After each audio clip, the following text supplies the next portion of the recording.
Hey everybody, this is the Facebook Ads with a Twang podcast, episode number 1. Facebook Ads with a Twang is dedicated to taking the often overcomplicated process of creating simple, successful Facebook ads, breaking them down step by step in less than 10 minutes at a time. Let's get started. Hey everybody, I'm Ben Blackman and I'm your host with Facebook Ads with a Twang, and as I've already guessed, I do have a bit of a southern twang myself.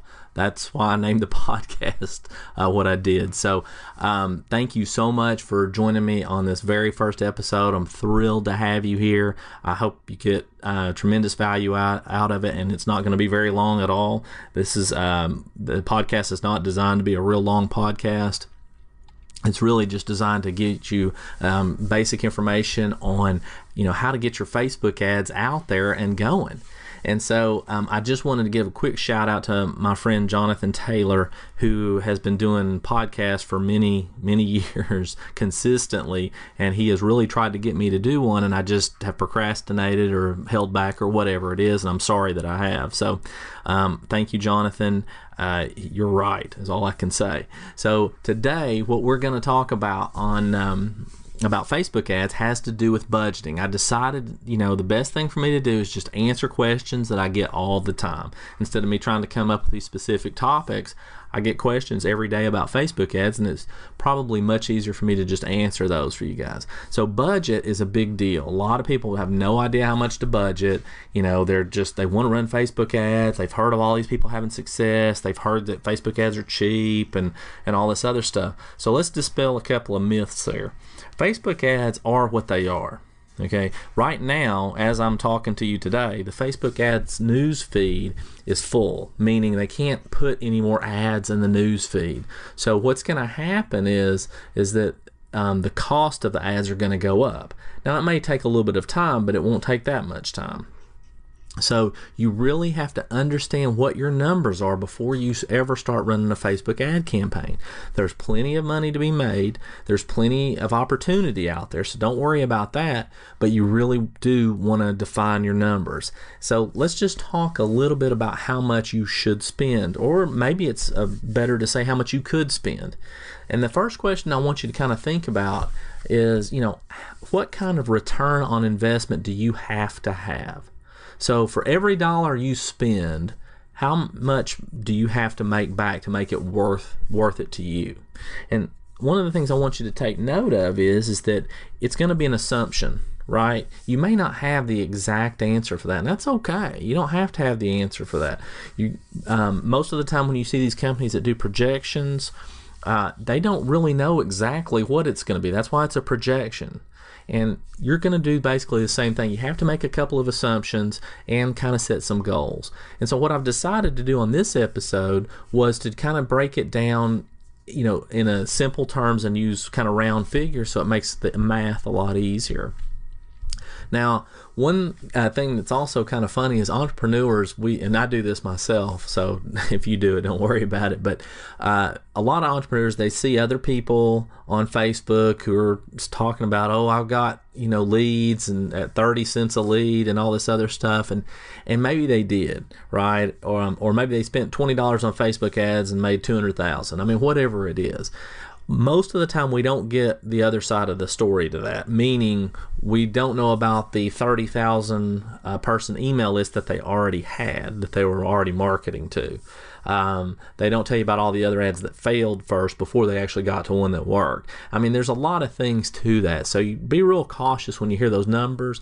I don't really think people are trying to deceive anybody. I think what it is they're just excited to share their results, and they are sharing them. It's just they may not be thinking about all the other things that they had to do and had to get done to get to those numbers. So a lot of entrepreneurs that I talk to, they're looking for a 10-to-1 return on investment or a 20-to-1 or some kind of number like that.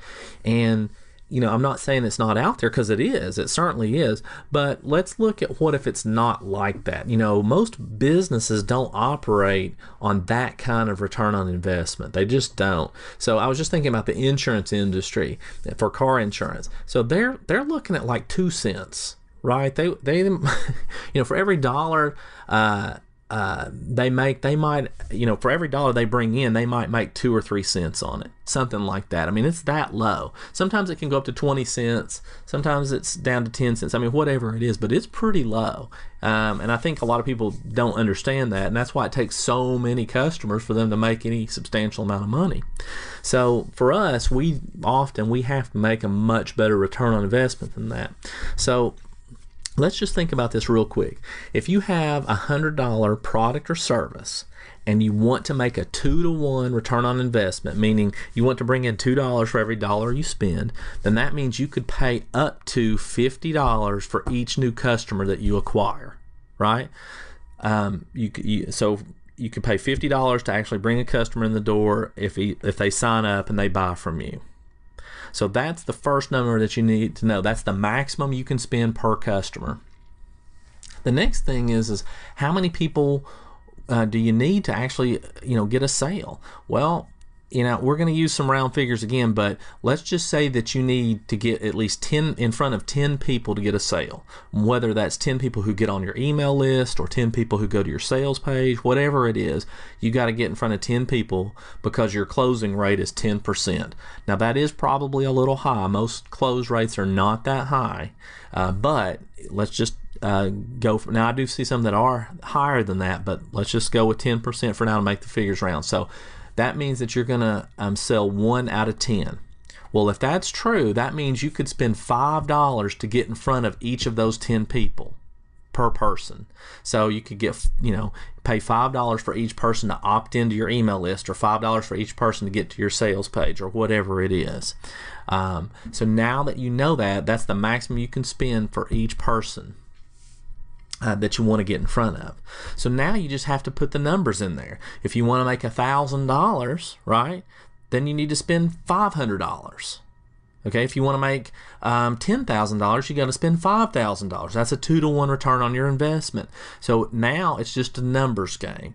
And so what you do is you say, okay, if my ad budget, if the maximum I can spend this month is $1,000, okay, then my goal is if I want a 2-to-1, I want to make $2,000 back.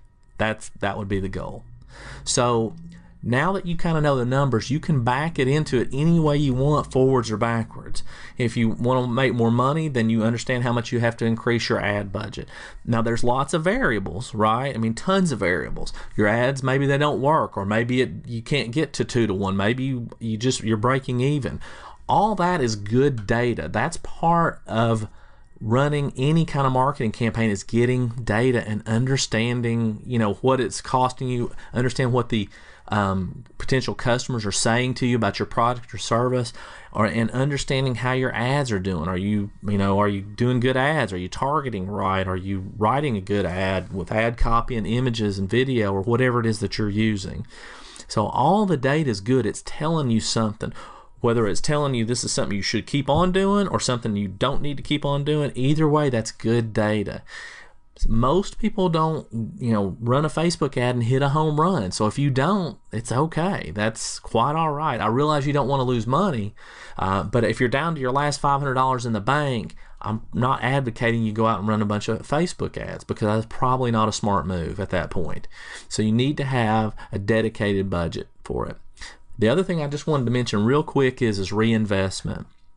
You need to have a set plan to reinvest money that you make from your ads. So in other words, if you spend $1,000 and you made $2,000, right, 2-to-1, that you're saying, I'm going to take at least 10%, or I'm going to take at least 20% of that, and reinvest that back into my ads. So you really need to take that into account and think about how you're going to reinvest back into your ads. So that's it. That's all I have for this very first episode. Again, thanks so much, and I will so much look forward to talking to you on the next episode. See you there.